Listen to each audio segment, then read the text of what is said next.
यारों, आप किस हैसियत से लिख रहे हैं? क्या आप आईएमएफ के खत के अंदर ये लिखेंगे कि मेरे पे अरबों रुपए की करप्शन का इल्जाम है, मुझ पर और मेरी अहलिया पर? क्या आप उन खतूत में लिखेंगे कि आईएमएफ वालों, मैं जो सरबराहाने मुमलिकत हमारे दोस्त ममालिक की तरफ से आते थे, उनसे दिए गए तोहफे बेच के उसके पैसे में हजम कर गया? क्या आप लिखेंगे कि मेरी काबीना वो काबीना है जिसने 190 मिलियन पाउंड का स्कैंडल किया और इस कौम के अरबों रुपए हमने उसमें गबन कर दिया, फ्रॉड कर दिया, करप्शन कर दी? तो जब आईएमएफ को खत लिखें, उसमें लिखें कि मैंने दीन का नाम इस्तेमाल किया अपनी सियासत के लिए, अमर बिल मरूफ नहीं अनिल मुनकर कहा, रियासत मदीना कहा और मजहब को इस्तेमाल किया, और करतूत बिल्कुल उसके बरक्स किए कि जहां पे घड़ियां बेची गई, जहां पे 190 मिलियन पाउंड का डाका डाला गया, जहां पे आपने अरबों रुपए के गबन और करप्शन की इस पंजाब के सूबे में की, तो इन खतूत में ये लिखिएगा कि मैं करप्ट आदमी और मेरे पे केसेस और मैं जेल में बंद हूं।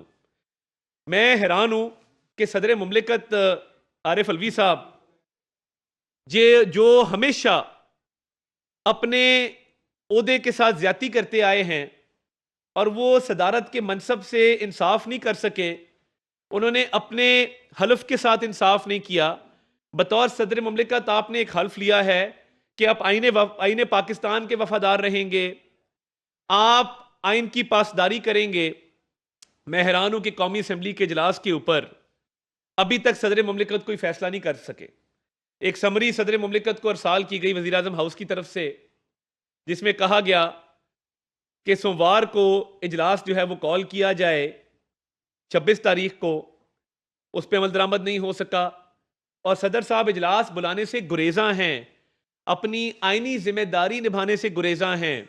और देखिए, आइन के अंदर यह बात दर्ज है कि आप इजलास नहीं बुलाएंगे तो जब 21 दिन पूरे हो जाएंगे इलेक्शन को, तो उस दिन तो इजलास ऑटोमेटिकली स्पीकर कॉल कर लेगा, क्योंकि आइन के अंदर दर्ज है कि 21वें रोज कौमी असम्बली का इजलास बुलाया जाना है और वो 29 तारीख बनती है।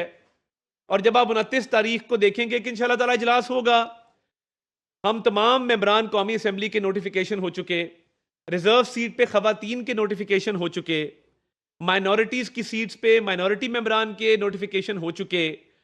तो सदर साहब सिर्फ और सिर्फ जमहूरियत को नुकसान पहुंचाने के लिए वो पीटीआई के वर्कर बने हुए हैं। वो गौहर खान से मुलाकातें करते हैं, वो पीटीआई के अरकान को ऐवान सदर बुलाते हैं और ऐवान सदर इस वक्त साजिशों का एक गढ़ बना हुआ है। यानी जब दिल करता है तो कहते हैं मैंने जेल में मुलाकात करनी है इमरान न्याजी से, जब दिल करता है रियासत मुखालिफ बयानियों को परवान चढ़ाते हैं और चढ़ाते रहे हैं। और मेरी समझ से बाहर है कि आपने ऐवान सदर में रह के जो आपके बेटे अवाब अलवी ने एक अमेरिका की भारतीय नजात लोगों की जो एक डेंटिस्ट्री की फर्म थी, उसके साथ जो एमओयू किया, आप बतौर सदर उसमें शरीक रहे। ये मैंने मीडिया के अपने भाइयों से शेयर किया, वो इमेज अगर आप साइड स्क्रीन पे भी चलवा दें कि ये आपने जो 700 करोड़ का एमओयू किया और 700 करोड़ बटोरे उन भारतीय नजात अमरीकियों से जिनके साथ ये एमओयू साइन किया गया था। आप बतौर सदर, आपका क्या ये आपको जेब देता था? क्या आपका जो मनसब है, आपका जो ओहदा है, ये इस बात की इजाजत देता है कि आप अपने बेटे के कारोबार को फरोग देने के लिए एक एमओयू साइन करवाएं? और वो निजी नौयत का एमओयू गवर्नर हाउस कराची में साइन हुआ। डॉक्टर अवाब अलवी जो खुद डेंटिस्ट हैं, वो 700 करोड़ का एक एमओयू करते हैं ब्रिंगिंग स्माइल्स के नाम से एक कंपनी के साथ, और आरिफ अलवी बतौर सदर मुमलिकत उस एमओयू की दस्तखत करने वाली जो साइनिंग सेरेमनी थी उसमें मौजूद थे।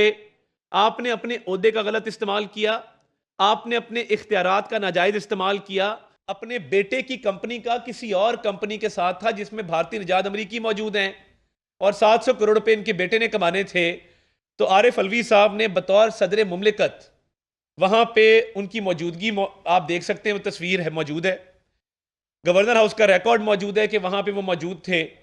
खुद आप करप्शन करें 700 करोड़ की और जमहूरियत को डीरेल करने की कोशिश करें। हम तो डेमोक्रेटिक कंसोलिडेशन की तरफ जा रहे हैं।